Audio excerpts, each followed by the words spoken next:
Mampitomboana aminareo hatrany ny fahasoavan'i Jesoa Kristy Tompontsika.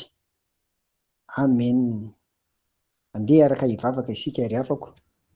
Ry Tompo Rainay any an-danitro, miantso ny anaranao indray izahay, satria izany ny fifalianay isaka ny maraina tahaka an'izao. Hanomezanay voninahitra sy isaorana anao, satria mbola velona izahay. Ataonay amin'ny anaran'i Jesoa izany. Amen.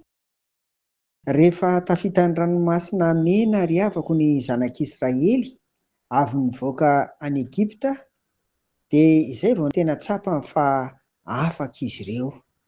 Vokatr' izany dia feno tokoa ny fifaliana ka nanao hira fiderana ho fankalazana sy fanomezam-boninahitra an'Andriamanitra ireto vahoakany ireto, dia ilay Andriamanitra mahefa ny zavatra rehetra.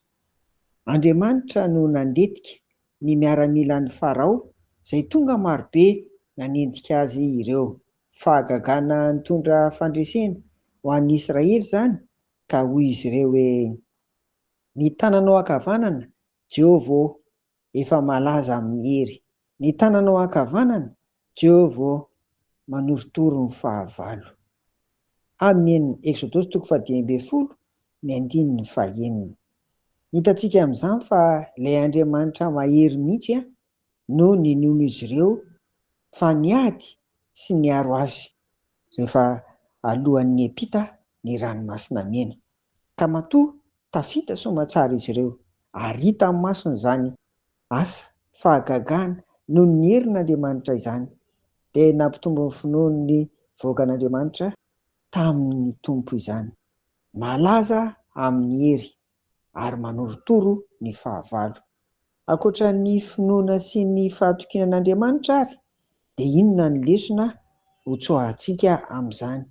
Misy roa izy eto ry havana. Voalohany, misy fahavalo izay tsy ho resinao na tsy ho resintsika mihitsy, noho ny tanjany, noho ny fahaizany, noho ny hafetseny, noho ny hamarony.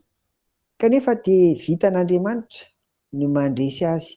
Moa tsy toy izany koa va no nandresen'i Jesoa ny devoly marobe aman-jatonjatony, legiona, ary raha nisan'ny kisoa aza ny dirany dia 2,000.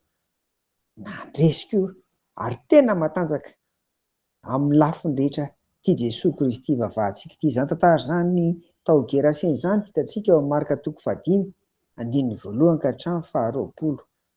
Mahery Andriamanitra sy Jesoa Kristy inona sy vavahantsika ry havana, ka aza matahotra ny fahavalo, na manahoana na manahoana hoy aho, hamarony na heriny na tanjany na mety ho fahasarotany izy ihany koa.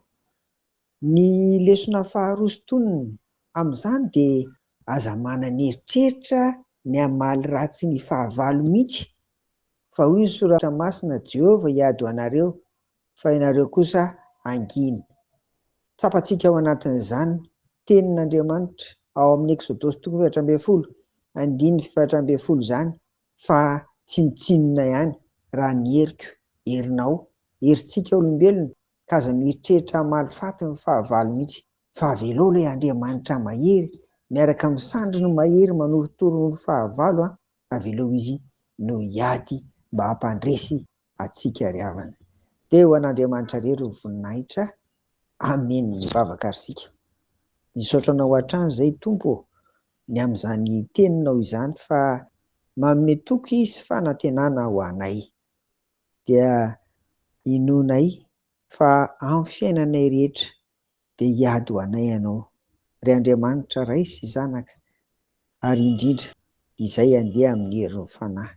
Amin'ny anaranao Jesoa nanaovana izany vavaka izany. Amen. Ho aminareo ny fiadanan'i Jesoa. Amen.